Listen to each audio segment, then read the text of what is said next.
सुनवाई नहीं। Now please जी।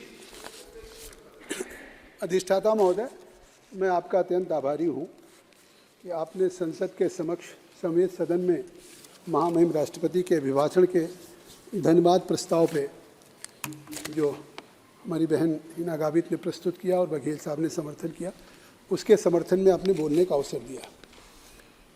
लगातार पहले दिन भी 9 घंटे चर्चा हुई और आज भी कई घंटे से चर्चा हो रही है और उस चर्चा को मैं लगातार बैठ कर के सुन रहा हूँ। मुझे लगता है कि महामहिम राष्ट्रपति का अभिभाषण सरकार की नीतियाँ होती हैं, सरकार के कार्यक्रम होते हैं, सरकार की योजनाओं का उल्लेख होता है और सरकार की उपलब्धियाँ होती हैं और एक सरकार की दिशा भी होती है। और इस बार जिस तरह से हमारे इस राष्ट्रपति के अभिभाषण में एक सरकार ने अपनी इच्छा शक्ति जताई है, एक दृढ़ संकल्प ढंग से एक विकसित भारत, आत्मनिर्भर भारत बनाने का संकल्प लिया है।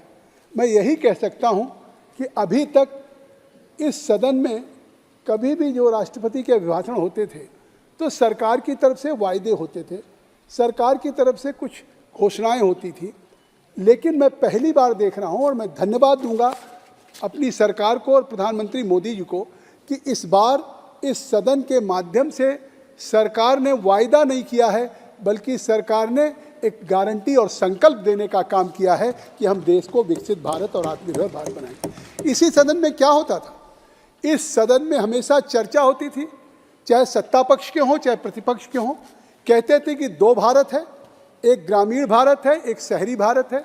और गांव के भारत में आज भी लाइट नहीं है, आज भी गांव में बिजली नहीं पहुंची, गांव में पक्के मकान नहीं, गांव में शौचालय नहीं, आज भी गांव सुविधाओं से वंचित है। ये बात लगातार इसी सदन में चर्चा होती है। और एक शहरी भारत जिसमें अट्टालिकाएं हैं, रोशनी से रात को भी दिन लगता है, लेकिन प्रधानमंत्री मोदी जी लाल किले के प्राचीर से इस विषमताओं को जो सदन में चर्चा होती थी कि भारत 2 भारत, एक गांव का भारत, एक शहर का भारत, उन्होंने एक संकल्प लिया कि हम उस गांव के भारत को और शहरी भारत के उस अंतर को, उस खाई को मिटाने का संकल्प लेंगे। और पहली बार उन्होंने पूरे देश में एक आइडेंटिफिकेशन कराया कि देश के 18,000 गांव अगर विद्युतीकरण से वंचित थे तो इस सरकार ने सबसे पहली अपनी प्राथमिकता में संकल्प लिया कि हम देश के कन्याकुमारी से कश्मीर तक के सारे गांव को विद्युतीकरण से संतृप्त करने का काम करेंगे और उसको समय से पहले करके उन्होंने दिया। तो आखिर इस तरीके से जो एक चर्चा होती थी, आज आप देख रहे हैं कि गाँव में जिस तरह से आपने उस दिन देखा महामहिम राष्ट्रपति का 4 करोड़ पक्के आवास, जो बात सही थी कि एक गांव में पहले लोगों के पास कच्चे मकान थे, लोगों के गांव में जिस तरीके से परिस्थितियां थी कि शौचालय नहीं था, गांव में उज्ज्वला गैस का चूल्हा नहीं था, गांव में बिजली के कनेक्शन नहीं थे। आज उस संकल्प को जिस दिशा में हमारी सरकार बढ़ी है कि आज उस गांव को, दोनों गांव के उस शहरी और गांव के अंतर को मिटा करके आज जो एक बुनियादी सुविधाएं हैं, आत्मनिर्भर भारत बनाने के लिए गांव के लोगों की बुनियादी सुविधाएं क्या हैं। महिलाएं शाम तक का इंतजार करती थी, उन्हें बाहर जाना पड़ता था, घर में शौचालय नहीं होता था। सबसे पहली पीड़ा हमारी सरकार ने लिया कि उन बहनों को, उन माताओं के लिए। और आज आपने सवाल उठाए हैं।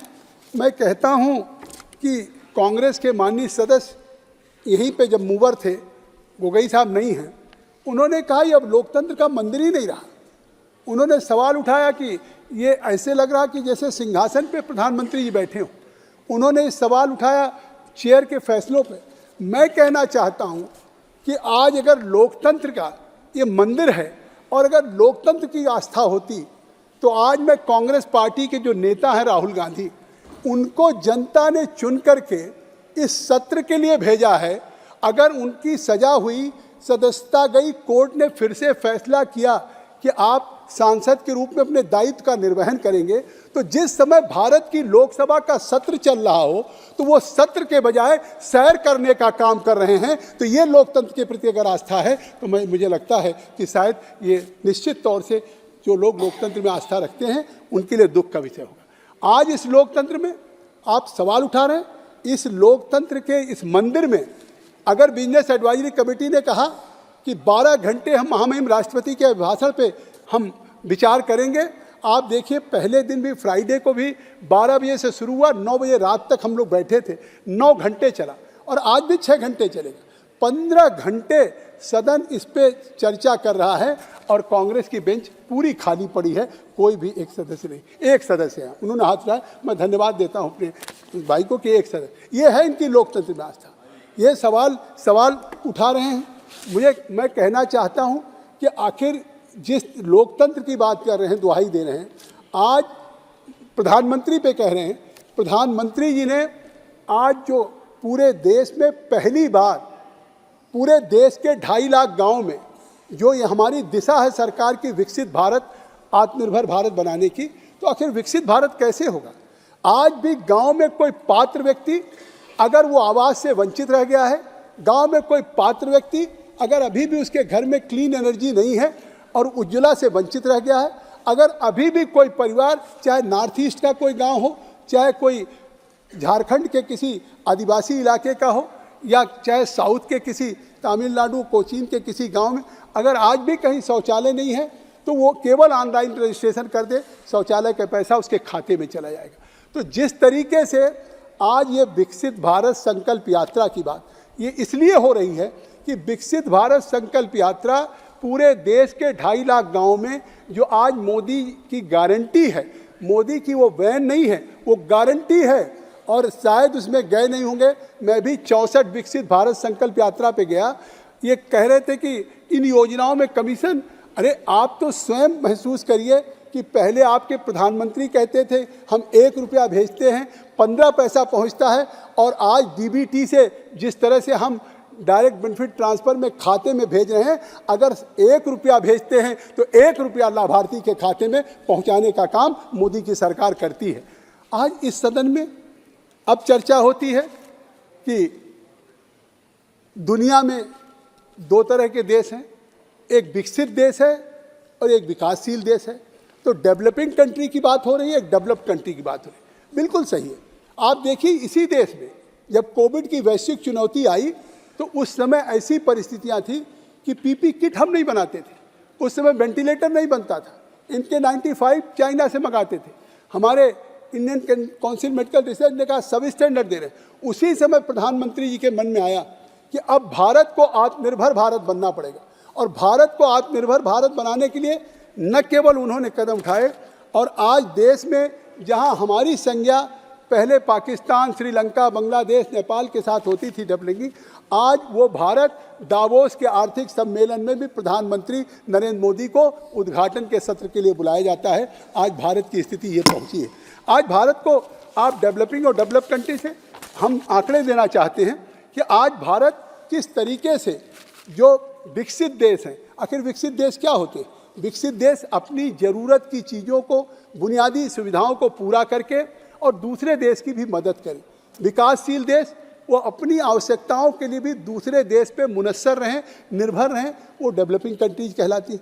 लेकिन आज पिछले 9 सालों में भारत ने एक यात्रा की है, पूरी दुनिया के लिए एक ऐसी आश्चर्यचकित यात्रा है कि जो लोग भारत की सक्सेस ग्रोथ स्टोरी पढ़ रहे हैं, रिसर्च कर रहे हैं, और आज मैं 9 साल की बात करना चाहता हूँ कि आज दुनिया में भारत एक चीज़ में नहीं, कई चीज़ों में आज दुनिया में भारत नंबर 1 हो चुका है। इसके लिए मैं अपनी सरकार को बधाई देना चाहता हूँ। आज दुनिया में सबसे ज़्यादा आवश्यकता क्या होती है? दूध की होती है। दूध में विटामिन है, दूध की एनर्जी है। एक तरह से जिस तरीके से माँ के दूध से बच्चा बड़ा होता है, ऐसे उस दूध से व्यक्ति स्वस्थ रहता है। आज दुनिया में Bharat largest producer of milk हो गया। 50% नरेंद्र मोदी के सरकार के नेतृत्व में हमने अपने देश में मिल्क का प्रोडक्शन बढ़ाया है, और पूरी दुनिया का जो ग्लोबल मिल्क पैदा होता, प्रोडक्शन होता है, उसका 24% केवल भारत पैदा कर रहा है। ये हमारे लिए संतोष का विषय है, और हमारी सरकार जिस दिशा में जा रही वो दुनिया के लिए एक रैंक हमसे पीछे है। यूएस इसमें 2nd रैंक है। पहले दुनिया में अमेरिका सबसे बड़ा प्रोड्यूसर था, और आज यूनाइटेड स्टेट्स नंबर 2 पे है, भारत नंबर 1 पे है।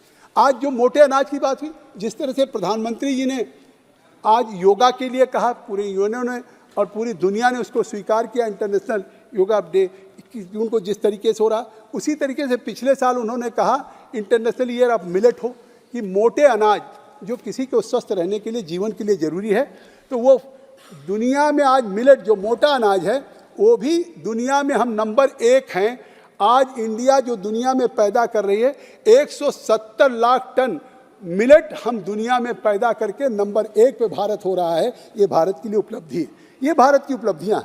और पूरे एशिया का 80% मिलेट हम अकेले भारत में पैदा कर रहे हैं, और पूरे दुनिया का जो प्रोडक्शन उसका 20% अकेले मिलेट मोटे अनाज में आज भारत पैदा कर रहा है और दुनिया को हम दे रहे हैं। इसी तरह से ऑर्गेनिक फार्मिंग में बात करना चाहता हूँ। मैं उन बातों को नहीं दोहराना चाहता हूँ जो मेरे साथियों ने कह लिया। आज हम ऑर्गेनिक फार्मिंग में भी, कृषि की बात कर रही थी हमारी बहन पंजाब की बैठी थी, मैं कह रहा हूँ कि आज ऑर्गेनिक फार्मिंग में हम नंबर 1 पे पूरी दुनिया में हैं। और आज ऑर्गेनिक प्रोडक्शन में पूरे डाटा के साथ कहना चाहता हूँ कि दुनिया में ऑर्गेनिक प्रोडक्शन में 3,128 लाख मीट्रिक टन पैदा करके भारत के किसानों ने दुनिया में अपने नंबर 1 किया है ऑर्गेनिक खेती में, जिसमें आज डिमांड बढ़ रही है। यूरोप के, अमेरिका के मॉल्स पे या अमेजान में, फ्लिपकार्ट में आप देखते हैं आजकल लोगों के एक क्रेज सा है कि हम ऑर्गेनिक चीज़ों का इस्तेमाल करेंगे। और जो हमारी उसकी एक्सपोर्ट वैल्यू हुई है, जो हमने ऑर्गेनिक प्रोडक्शन किया है, उसकी एक्सपोर्ट वैल्यू ऑर्गेनिक प्रोडक्शन की 5,525 करोड़ है।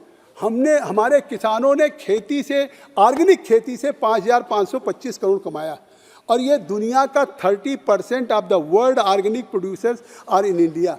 आप बताइए, ये भारत पिछले 9 साल में, चाहे कृषि का क्षेत्र हो, चाहे मिल्क का क्षेत्र हो, चाहे मेडिसिन के क्षेत्र में मैं आ रहा हूँ, इसी तरह से आज युगांडा सेकंड पे है। मतलब आज हम ऑर्गेनिक फार्मिंग में भी नंबर 1 पे हैं।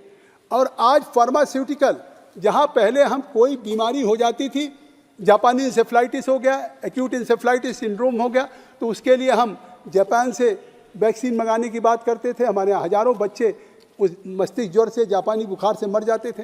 और लगता था कोविड में कि शायद हम दुनिया में किस तरह से सर्वाइव करेंगे, जो हमारी पॉपुलेशन की साइज़ थी 140 करोड़।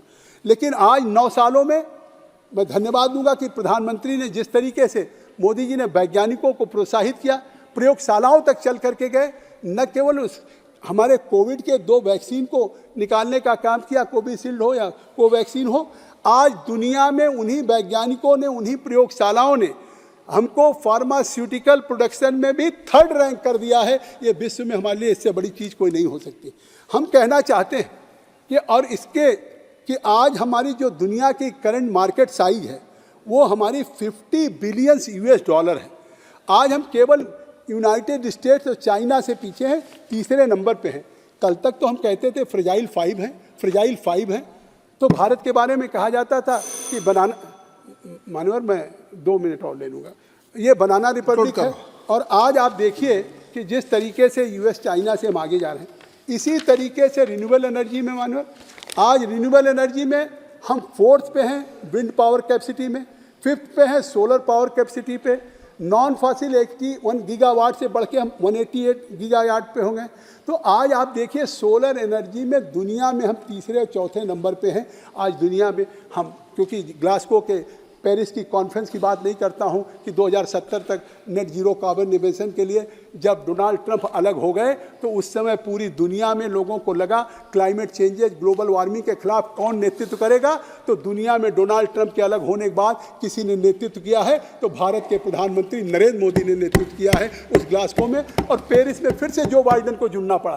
तो इसलिए मैं मानवर केवल महत्वपूर्ण बात कहना चाहता हूँ, आज दुनिया की सबसे बड़ी अपनी लार्जेस्ट हेल्थ इंश्योरेंस स्कीम है।